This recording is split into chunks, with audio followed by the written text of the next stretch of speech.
भारत माता की जय, भारत माता की जय, भारत माता की जय।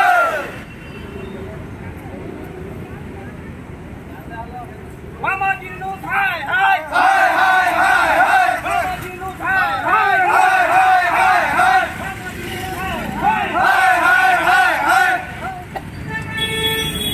बांग्लादेश सरकार होशियार होशियार होशियार, बांग्लादेश सरकार होशियार होशियार होशियार, बलवादी हाथी होशियार होशियार। বিগত কিছুদিন ধৰি আমাৰ পৰিলক্ষিত হৈছে যে বাংলাদেশত যিটো হিন্দু নিৰ্যাতন চলি আছে ই চৰম পৰ্যায় পাইছেগৈ। ইয়াত মানে যিটো বাংলাদেশ যেতিয়া স্বাধীন হৈছিলে তাত বহুতো হিন্দুৱে তেজ দিব লগা হৈছিলে, বহুতো হিন্দুৰ কাৰণে আজি বাংলাদেশ স্বাধীন হৈছিলে, কিন্তু আজি বাংলাদেশত হিন্দু আজি সুৰক্ষিত নহয়। সেইবাবে আমি আজি হিন্দু সমাজ একত্ৰিত হৈ আজি তেওঁলোকৰ সুৰক্ষাৰ কাৰণে আমি দাবী জনাই আজি এক প্ৰতিবাদী কাৰ্যসূচী গ্ৰহণ কৰিছোঁ সদৌ অসম হিন্দু যুৱ পৰিষদে। ইয়াৰ পৰা আমি ভাৰত চৰকাৰক আহ্বান কৰিছোঁ, আপোনালোকে হস্তক্ষেপ কৰক। ভাৰতৰ নৰেন্দ্ৰ মোদী চৰকাৰক আমি আহ্বান কৰিছোঁ যাতে বাংলাদেশত থকা সকলো হিন্দুৰ হৈ যাতে থিয় দিব পাৰে, বিশ্ব দৰবাৰত যাতে হিন্দু সুৰক্ষাৰ কাৰণে মাত মাতিব পাৰে। হিন্দু সমাজৰ সুৰক্ষাৰ কাৰণে যে ইউনুছ চৰকাৰ শান্তি নোবেল বঁটা পাইছিল, সেই শান্তি নোবেল বঁটাৰ আজি আচল চৰিত্ৰটো আজিহে ওলাইছে।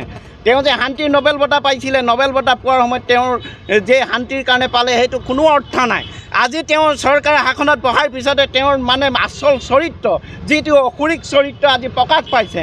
সেইবাবে আমি আজি এই প্ৰতিবাদী কাৰ্যসূচী কৰিছোঁ।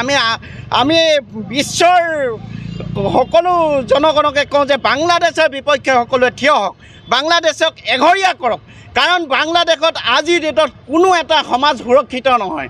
বাংলাদেশত যি নিৰ্মমভাৱে আজি বাংলাদেশত হিন্দুক অত্যাচাৰ কৰিছে, নিৰ্মমভাৱে মৃত্যুমুখলৈ ঠেলি দিছে, এটা বাংলাদেশত কণ ল'ৰা ছোৱালী হাৰি যোৱা নাই। বাংলাদেশৰ ইস্কনৰ মহাপ্ৰভু তেওঁ চিন্ময় স্বামীক বিনা চৰ্তে মুক্তি দিবলৈ আমি সদৌ অসম হিন্দু যুৱ পৰিষদ সজোৰে আমি দাবী জনাইছোঁ।